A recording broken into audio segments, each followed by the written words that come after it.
The movie opens in the year 1974, introducing us to a high school freshman, Jeffrey Dahmer. He lives in Ohio with his parents Lionel and Joyce and his younger brother Dave. Jeff is currently seen in the school bus heading back home. On the way, the bus passes a man on a jog. Jeff is so fascinated by the man that he gets up from his seat just to watch him. Even when he gets off the bus, he keeps watching the jogger until he gets out of sight. Upon arriving home, Jeff finds his mother talking to an interior decorator who is apparently going to redo their house. This man has cerebral palsy, and Jeff begins to imitate him, earning a scolding from his mother. Afterwards, he is walking down the road with a plastic bag in his hand when he comes across a couple of neighboring teens. They ask him about the bag's contents, and Jeff reveals that it's a dead cat. He explains that he's going to dissolve it using chemicals, which he has access to because his father is a chemist. Curious, the two boys follow Jeff to his father's lab shed, where he has collected several dead animals in jars. He then proceeds to dissolve the cat while explaining that the process will take nearly a month because the acid is weak. Jeff enjoys doing this simply because he loves bones and is interested in what's inside the body. However, the two teen boys are still skeptical and believe that Jeff is simply pouring muddy water. To prove himself, Jeff smashes one of the jars on the ground, spilling the acid and dissolved animal. The boys find themselves disgusted by the foul stench and flee the scene, calling him a freak. Later, during dinner, Jeff tries to take a chicken leg, but he's told to give it to his brother despite his preference for dark meat. Through their conversation, we learn that Lionel wants Jeff to become more social. However, it's clearly not easy for him because all of his fellow schoolmates think he's weird and some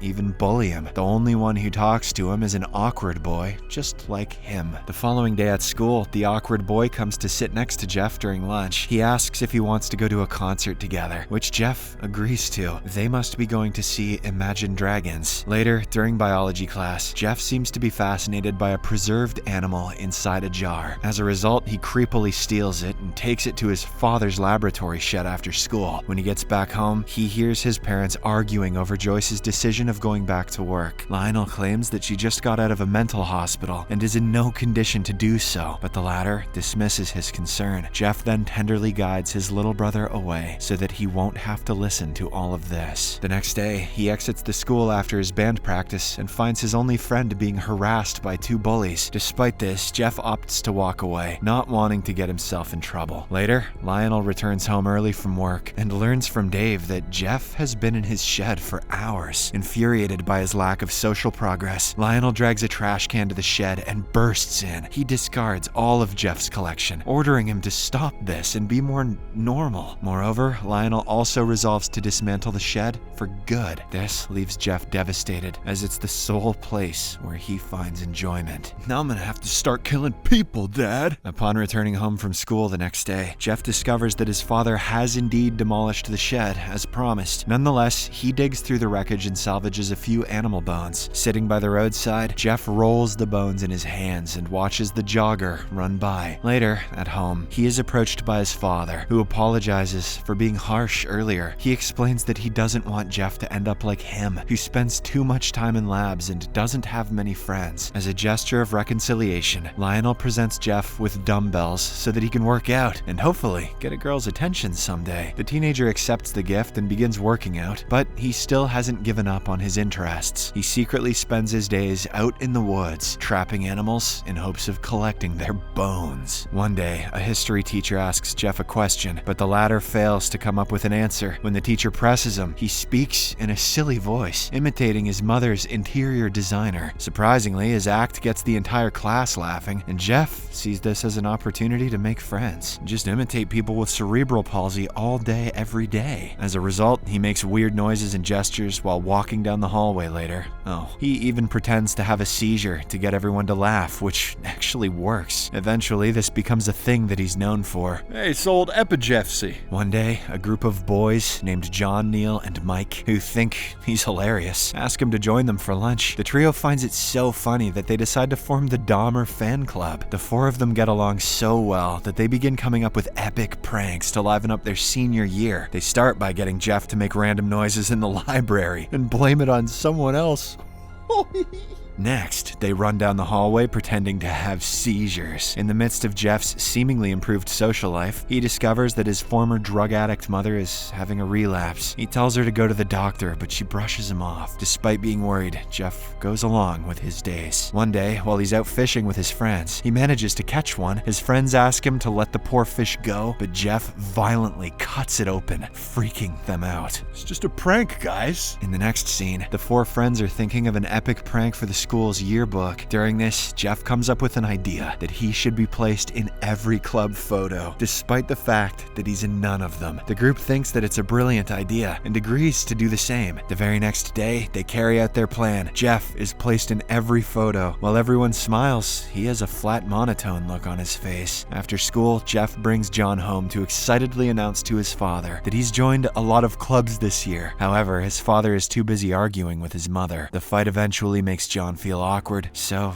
he excuses himself and leaves. Apart from all of this, Jeff is still stalking the jogger secretly, appearing as if he has developed a crush on him. Until one day, it just so happens that the friends are hanging out when the same jogger shows up. Mike greets him as Dr. Matthews, who turns out to be their family doctor. Later on, Jeff returns home and again finds his parents arguing. Dad then takes a bottle of liquor to calm himself down, but Jeff sneakily steals it later. From this point onwards, he starts drinking. The following day, Jeff and his friends are casually talking in school when they're approached by their drug dealer classmate. He shows them a pocket knife which was given to him by his former Nazi father. He then uses it to cut himself and begins sucking his own blood. The group, except for Jeff, finds it disturbing, prompting them to walk away. As time passes by, Jeff becomes an alcoholic and even attends school under the influence. One day, he goes on an overnight school trip to Washington, D.C., during which he shares a room with Charlie, the only black person in his class. Jeff discreetly checks him out and suddenly begins to ask him a very disturbing question: whether a black person's internal organs are the same color as a white person's. Charlie is initially weirded out, but he's probably used to racist questions, so he decides to ignore him. When the boys are walking down the streets of DC the next day, they joke about getting an interview with the vice president for their school newspaper. Jeff takes this seriously and goes to a nearby phone booth to make a call to the White House. Much to everyone's surprise, he manages to secure a pass into the building. The two then enter the White House and manage to have a brief conversation with the vice president, making them overjoyed. "What do your organs look like?" says Jeff to the vice president. After the joyful trip, they return home on a high note. However, Jeff's happiness doesn't last long, as his father breaks the news that he and Joyce are on the verge of divorce. This news deeply saddens Jeff, and to complicate the matter, he can't stop thinking about Dr. Matthews. Subsequently, he feigns illness and visits the doctor. Matthews conducts his overall body checkup, and during the hernia examination, he feels uncomfortable to see that Jeff has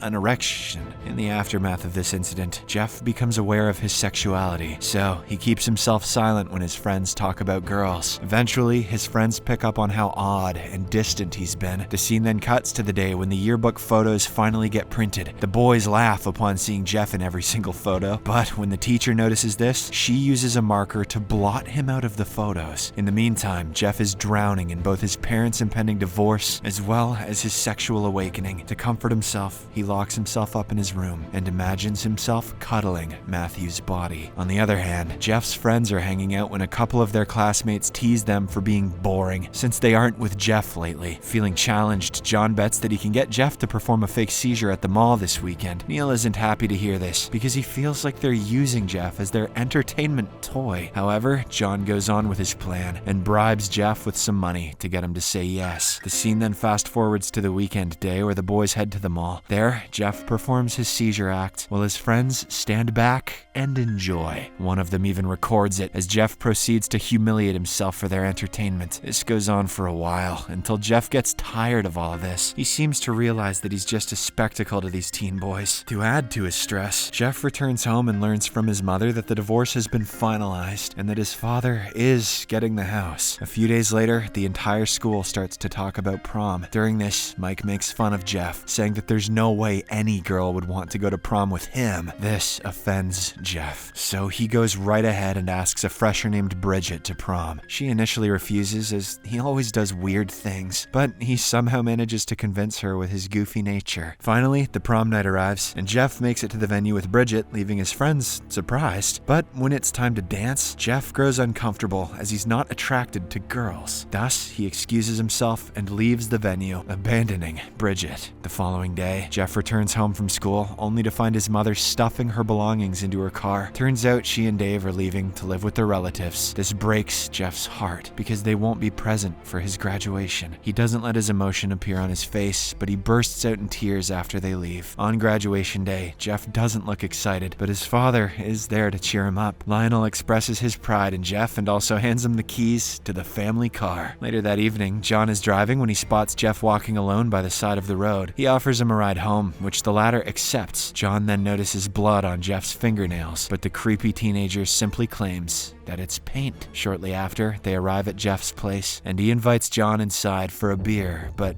as soon as they enter, John senses something amiss as the house is in complete darkness. Frightened, he begins to walk away, saying his mother is waiting for him. At this moment, Jeff grabs a baseball bat, intending to strike him from behind, but he soon changes his mind and lets him leave. On the next day, Jeff gets into his dad's car and drives around the city. During this, he comes across a hitchhiker, Steven, and gives him a ride. The movie ends with the closing credits, mentioning that Steven was never seen again. Furthermore, Jeffrey Dahmer was arrested and confessed to murdering 17 young men in 1991. Subscribe for more videos like this, turn on notifications, and leave a like to help the channel out. Thank you for watching.